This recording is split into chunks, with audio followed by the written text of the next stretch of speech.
said I'd never find anyone like him. So I told him that's the point. For 2 years, Ryan made me feel like I was lucky he even looked my way. He had this way of making everything feel like my fault. If I dressed up, I was trying too hard. If I dressed casual, I was embarrassing him. He'd critique my friends, my job, even the way I laughed. "You're too loud," he'd say. "People are staring." I shrunk myself down so small I barely recognized who I was anymore. When he dumped me, he didn't even have the decency to do it in private. It was his birthday party. His apartment was packed with people I thought were our friends. He stood up, clinked his glass, and announced he had something to say. "I think it's time I'm honest with everyone," he said, looking right at me. "This relationship has been holding me back. I need someone who matches my ambition." The room went dead silent. I could feel every eye on me. Someone actually laughed. I grabbed my purse and walked out with tears streaming down my face while he didn't even flinch. As I reached the door, he caught my arm and leaned in close. "Good luck finding anyone who'll put up with you like I did." I went home and didn't leave my apartment for 3 days. I called in sick to work. I barely ate. I replayed every moment of our relationship, wondering what I did wrong. Then on day 4, something shifted. I wasn't sad anymore. I was furious. I started therapy that same week. My therapist helped me see that Ryan's behavior wasn't love. It was control. I joined a gym, not to look good for anyone else, but because I needed somewhere to put all that anger. I threw myself into work so hard that I got promoted twice in 18 months. That's when I met Marcus. It was a random Tuesday morning at a coffee shop near my office. The place was packed and I was standing there holding my laptop bag, looking for somewhere to sit. This guy at a corner table caught my eye and waved me over. "I'm almost done,"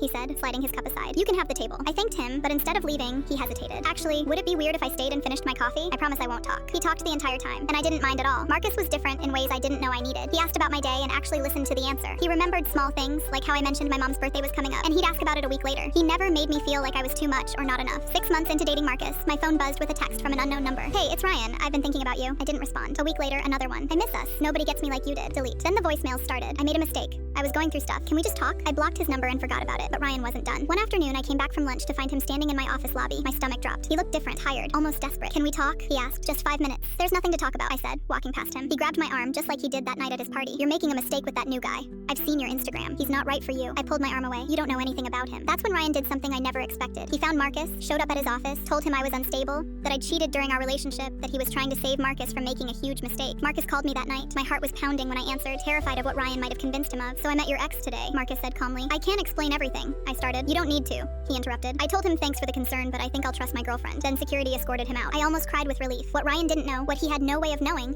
was that Marcus wasn't just some guy with a nice job. He was the head of acquisitions for one of the biggest tech firms in the city, and Ryan's struggling startup had been on their radar for months. The acquisition meeting was scheduled for last Tuesday. I didn't plan to be there, but Marcus asked if I wanted to sit in, and something told me I should. When Ryan walked into that conference room, his face was already tense. He was clutching his folder, ready to pitch his company's value, desperate to save what was clearly a sinking ship. Then he saw me, sitting right next to Marcus. His expression went from confusion to recognition to absolute horror in about 2 seconds. "Should we get started?" Marcus asked, completely professional. Ryan couldn't even speak. He just stared at me while the color drained from his face. I smiled politely, slid the paperwork across the table, and said calmly, "You were right, Ryan. I'll never find anyone like you." I paused just long enough for him to wonder where this was going. I found someone better. The deal fell through that afternoon. Turns out investors don't love it when you harass the girlfriend of the guy deciding your company's future. Last I heard, Ryan's startup folded 3 months later.